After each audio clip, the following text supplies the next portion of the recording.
આપણે પિક્ચર જોવા જાવું સૈયારા પિક્ચર હો ને. અત્યારે તારા પેટમાં બાળક છે તો માં બનવાની છો ને એવા પિક્ચર જોવા ન જવાય મારી ગાંડી. લઈ જાવ ને વળી આવું શું કરો છો? ઘરે ને ઘરે કંટાળો આવે, મમ્મી પપ્પાય નથી અને ઘરે ને ઘરે ગમતું નથી યાર. તો હાલો કે ફરવા જાવી મેળામાં. ક્યાં ફરવા જાવું બોલ તારે? ગમે ત્યાં લઈ જાવ પણ ઘરે ને ઘરે હવે હું કંટાળી ગઈ છું, કામ કરી કરીને થાકી ગઈ છું. એકવાર તો મને કઈ ખાવું ભાવે નહીં, કઈ ગમે નહીં, અને મમ્મી નથી પપ્પાય નથી ઘરે, એકલું એકલું લાગે. પછી મને પસ્તાવો થયો. આની કરતા મેં કીધું મારા મમ્મી ને ઘરે વહી ગઈ હોત ને તો સારું હતું, હાય તમે ઠમ કરવા. મેં તને કીધું તું મમ્મી પપ્પા જાય છે ગોગડી બેન ના ઘરે ચીનકી બેન ની ખબર કાઢવા, તો મેં તને કીધું તું તો તું કેમ આવી નહીં? તો જાત આપણે. હવે મારે ત્યાં શું આવું? મારા ભાઈએ જો ને ઓલા બીજા લગ્ન કર્યા છે અને લંગુ ભાભી ત્યાં છે બિચારી, તો મને એને જોઈને જીવ ન બળે. એટલે હું કેમ ઈ માં દીકરીને જોઈએ, એટલે હું નથી આવતી. સમજો ને યાર, કેમ મારે ત્યાં આવવું? તારા ભાઈએ લગ્ન કર્યા છે બીજા, તે થોડા કર્યા છે એવું કઈ થોડું તારે જોવાનું હોય. લંગુના કાલ હવા લગ્ન હોત કરશે. ગોગડી બેને જ મને કાલ કીધું કે એનું થારું ઠેકાણું કરીને ગોતીને અમે લગ્ન કરી દેશું ધામધૂમથી. તો હું તો નહીં આવી લગ્નમાં ગાંડી? લગ્નમાં તો આવું જ ને, તમે બધા જવાના હોય તો અમે તો જાવી જ ને, મારા બેન નું ઘર છે. હા તો હું આવું જ ને ગાંડા. હારું હાલ ક્યાંક બહાર જાવે આટો મારવા હો. જો હું ઘરે જમવાનું નહીં બનાવું, બહાર જમાડી દેજો મને હો ને. હા તે કાંઈ વાંધો નહીં હાલ. મમ્મી એક વાત કહું તમને, મારા માસી છે ને એનો ફોન આવ્યો હતો, અને મારા માસી છે ને એના જેઠનો છોકરો છે, અને એને છે ને લંગુબેન અરે વાત મેં કરી છે. મેં કીધું અમારે લંગુબેન નું અમારે બીજે કરવાનું છે છૂટું કરી, તો એને મેં વાત કરી છે. તો એને કીધું તો અમે જોવા આવી. તો મમ્મી તમે મારા હાહરાને પૂછી લેજો ને. તાર હાહરાની કઈ નાદ ન હોય બટા, એની આદ હોય. અને તારા માસીના જેઠનો છોકરો હોય ની હારો હોય, સંસ્કારી હોય, આપણે લંગુને હાચવે એવો હોય, તો પછી આપણે નક્કી કરી જ નાખવાનું હોય બટા. એમાં તું કઈ ને એમાં બધું બરોબર જ હોય, મને વિશ્વાસ છે. મારી દીકરી ગોગડી છોકરો તો એટલો સંસ્કારી છે ને મમ્મી, તમે જોશો ને તો તમને એમ થાય ઓહો. અને એ મારા માસી મારી વાત કરીને એમ કીધું કે અમે જોવા આવી. તો પછી મેં એમ કીધું કે મારા હાહુ કદાચ અત્યારે નહીં માને, પણ સઠ્ઠી પછી આપણે ગોઠવશું મમ્મી, તો એને આપણે જોવા બોલાવશું હો ને. હા કાંઈ વાંધો નહીં બટા, સઠ્ઠી પછી કેજે આવે અને તાર હાહરાને હું વાત કરી દઈશ. તાર હાહરાને મેં કીધું જ તું તે ઈ પેલા મને વાત કરી ને ત્યારે, તો ઈ કાંઈ કેતા નથી. ઈ એમ કે લંગુને જેમ સારું લાગે ને એમ કરો. અને આપણે એવું લંગુની નાની ઉંમર છે બિચારીને, આખી જિંદગી થોડી ઘરે બેહાડી રખાય. અને ઢીંગલી પણ નાની છે, ઢીંગલીને અપનાવી લેશે ને એવડાઈ.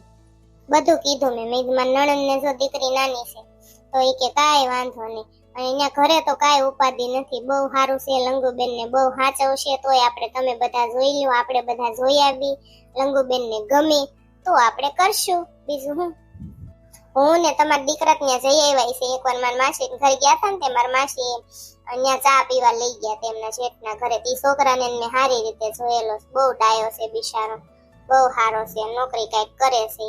હું નોકરી કરે છે ને એ મને યાદ નથી, હું પૂછી લઈશ હો ને લંગુબેન. હા વાંધો નહીં ગોગડી ભાભી, તમને બધાને જેમ સારું લાગે એમ કરો હવે. હા બટા, હજી તો તારી નાની ઉંમર છે, આખી જિંદગી આમનેમ થોડી તારી જાય કે તું તારે દીકરી નાની છે અને આવડો આ કપાતરના પેટનો ભટકાણો તો તારી જિંદગી બગાડી. અને બધા એવા ન હોય બટા, દુનિયામાં હારા માણાય હોય. અને શિબરી માસી ન્યા એમને ઉપાધિ હોય જ નહીં. મારા માસીનું ઘર છે, બહુ હાચવ છે. મારા માસીના જેઠાણી એવા છે અને એનો છોકરો બહુ ડાયો છે. તમે જોજો ખરા, તમને એમ થાય ઓ રાજકુમાર જેવો છે છોકરો. આવડાત બધા હગાઈની વાત કરતા લાગે ડોશી. હગાઈની વાત કરે જ ને, લંગુને આપણે પૌણાવાની છે બીજી વાર બિચારીને. આણે કાળિયા કલુટાએ જિંદગી બગાડી, એનોય મારે વારો પાડવા જાઉં. કપાતનના પેટ નાનો જોવો, તમને એને જીવતો નથી રહેવા દેવાનો મહણિયાને. ડોશી મને લેતી જજે, હું કઈક ટાકો ટેપો તને કરાવીશ હો ન્યા. સોલાન મારવા જાને કાળિયાને એટલે હો ને. હવે તું આય મર્યો રહેજે, તારથી તો પાપડે ભાંગે એમ નથી. તારે હું ન્યા કામ છે, હું પોગીને પાછી વળો એવી છું. નાની એવી શરદી થાય તો રાઈડ ફાટી જાય, તું હું ન્યા કરવાનો છો? ન્યા હું બધાને પોગી રહીશ. રેવા દે તું, જા ભૂતના ડોક્ટર પાસે દેખાડતો હોય કે મને જો શરદી થઈ ગઈ, જા દવા લઈ કાલનો નકરો શેડા કાઢસ. હું ગયો તો કાલી ભૂતના દવાખાને, પણ એ ભૂત નહોતો. એ કે હું ઇમરજન્સીમાં ગયો છું, મેં ફોન કર્યો ને એમ જ મર. એકનો એક ડોક્ટર છે ભૂતના પેટનો, તો શું કરવું કે ડોશી? ગોગડી બિચારી જો સુકી ભાજી ને થેપલા બનાવ્યા છે, ખાવાસ ભાભા તારે? ખાવા તો હોય જ ને મારે. હા તે હાલ હું તને થાળી કરી દઉં, સાની મહિનો ખાઈ લે અને પછી વયો જા તારું જડબું લે. તારું જડબું જોઉં ને તો મને ગળાપો ખાઈ જવાનું મન થાય છે. તું તો ગળાપો ખવડાવી દે એવી છો, તું ખા એવી નથી દોશી. ગોગડીભાઈ હમણાં કોનો તારામ ફોન આવ્યો હતો? એ મારા સબસ્ક્રાઇબર હતા, એને વજન ઓછો કરવો હતો ને, હિરલબેન રૂપેરા અને રુદ્રા રૂપેરા. એ રુદ્રા રૂપેરા છે ને એની છોકરી છે, અને હિરલ રૂપેરા એમના મમ્મી છે, અને બે માં દીકરી મારી હારે મસ્ત વાત કરી, અને એ બે નો ફોન આવ્યો હતો કે ગોગડીબેન મારે વેટ લોસ કરવું છે એટલે. ગોગડીબેન બહુ ભૂખ લાગી, જે પડ્યું એ કાંઈક ખાવા જો. મારી બાયડીએ કાંઈ બનાવ્યું નથી આજ, દવણું નથી દળાણું, ઘંટી વાળો ક્યાંક મરી ગયો લાગે છે. ગોગડીબેન થોડું ખાવા જો મને. ઝોંગાભાઈ મેં તો થેપલા ને સૂકી ભાજી બનાવ્યું છે, બીજું કાંઈ બનાવ્યું નથી ભાઈ. બહુ ભૂખ લાગી, જે પડ્યું 3 દીનો ટાઢો હશે ને તોય હું ખાઈ જાય. જો જલ્દી ખાવા જો, બહુ ભૂખ લાગી. સવારમાં હું દવણું મૂકવા ગયો, પછી અત્યારે લેવા ગયો ને તો ઘંટી વાળો હતો જ નહીં, અને ઘંટીએ તાળા મારીને વયો ગયો હતો. તો મેં બહાર કોકને પૂછ્યું ને તો એ કે મેળામાં ફરવા વયો ગયો, હાઈતમ આઈટમ છે ને એટલે. મેં તો હાઈતમ આઈટમ તો વહી ગઈ છે, તો કે મને નથી ખબર, તો એની યારે મારે બથો બીજ બાંધવાની છે બોલો. એટલે હું હવે અહીંયા આવ્યો છું, ઘરે કાંઈ લોટબોટ છે નહીં, તો અહીંયા મને ખાવા જો તમે. હા તે કાંઈ વાંધો નહીં, અહીંયા જો ઘણું બધું રાંધ્યું છે, અને સુડેલ ને છોકરાને લેતા આવો. ઝોંગાભાઈ જાવ બધા અહીં ખાઈ લેજો. હા તો હું છોકરાઓને મારા બાયડીને લેતો આવું, પછી બધા હારે ખાવી હો ગોગડીબેન. તો મારા વાલા ફ્રેન્ડ કેમ છો તમે બધા? તો તમારે પણ વજન ઘટાડવું છે, વધારવું છે, પછી તમારા શરીરમાં બીજી કઈ તકલીફ છે, પાચન ક્રિયા નબળી છે, કાંઈ પણ તકલીફ હોય, થાઇરોઇડ, બીપી, કોલેસ્ટ્રોલ, પ્રેગ્નન્સીમાં રિઝલ્ટ ન મળતું હોય ફ્રેન્ડ, તો તમે મારો કોન્ટેક્ટ કરી શકો છો. સ્ક્રીન ઉપર મારો નંબર હું આપી દેવાની છું. અને હા ફ્રેન્ડ, તમારું શરીર જેટલું કિંમતી છે એટલું આ દુનિયામાં કાંઈ કિંમતી નથી. તમારી હેલ્થ સારી હશે તો તમે આખી દુનિયા જીતી શકશો ફ્રેન્ડ. પછી તમારું શરીર જ સાથ તમારો નહીં આપે તો તમે શું કરશો? એટલે તમે આવનારી બીમારીથી બચવા માટે અત્યારે જ મારો કોન્ટેક્ટ કરો. કદાચ ભગવાન કરે ને એવી બીમારી ન થાય, અને થાય પછી તમને કદાચ પસ્તાવો થાય કે કાશ કે પેલા મેં મારા શરીરની કેર કરી હોત. તો ફ્રેન્ડ અત્યારે જ મારો કોન્ટેક્ટ કરો. Thank you. અને 24/8/2025 રવિવારના દિવસે હું અમદાવાદ આવવાની છું, અને ઘણા મારા વાલા સબસ્ક્રાઇબર અમદાવાદ આવવાના છે મને મળવા માટે, અને હું પણ એમને મળીશ. અમદાવાદમાં સરસ મજાનું સ્વાસ્થ્યનું સ્નેહ મિલન છે, સરસ મજાનું હેલ્થ નોલેજ મળશે, અને સરસ મજાનું જમવાનું પણ છે. તો આવો ફટાફટ તૈયાર થઈ જાઓ અમદાવાદ આવવા માટે. Thank you. ચીરકુડી હું તે આવો ટોપો પહેરો ગરમીનો? એવું નથી માર જેણીયા ગોગડી બેન મને કે તો આ ટોપો પહેરી રાખજે, નકર તો તને આમ થાશે ને ફલાણું તો ઢીકણું પૂછડું હું કાઢ નાખું, મને ગરમી થાય. ગોગડી બેને પરાઈને પહેરાયો આવો ખડી ગયેલો ટોપો મને મારા જેણીયા.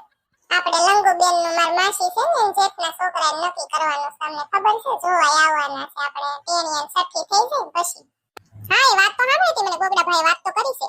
બિચારા લંગુબેન કેટલા દુખી છે, ને સુખી થાશે બિચારા, કરી જ નાખવો છે. બહુ છોકરો હારો છે, રાજકુમાર જેવો છે માર જેની. અમે બે ભાઈ નક્કી કરીને ધામધૂમથી લંગુનું લગ્ન કરવા છે. ફોનું એટલું દેવું છે ને બધી વસ્તુ દેવીશ, કાઈ ટાઈમ નથી આ દે માર બેન ને. આ ટાબરિયાને ઘડી ખવરાઈ દે ને બકા.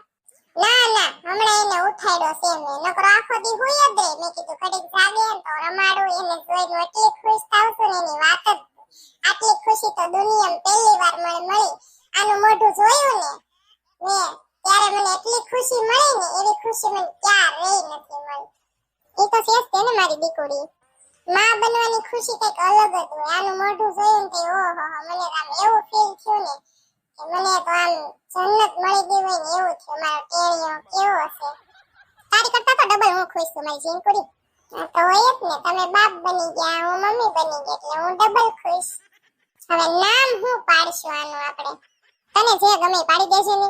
ના એનો સાચો હક તો લંગુબેન નો. લંગુબેન ને મેં કીધું છે હારું વિચારી રાખજો. તો ઈ કે વાંધો નહીં, કે જીનકી ભાભી મને હારું ન મળે ને તો કે તું ઈ કે વિચારશે એમ, પછી આપણે રાખશું સઠ્ઠી દિવસે નામ એમ. હું તો એને ટાબરિયો કહેવાનો છું જીનકી. નહીં હો ટાબરિયો બાબરિયો કહેતા નહીં. આ મારા છોકરા નામ નથી બગાડવાનું. કેવું છે જા તે જમી કે નહીં ગાંડી? મેં તો ક્યારનું જમી લીધું.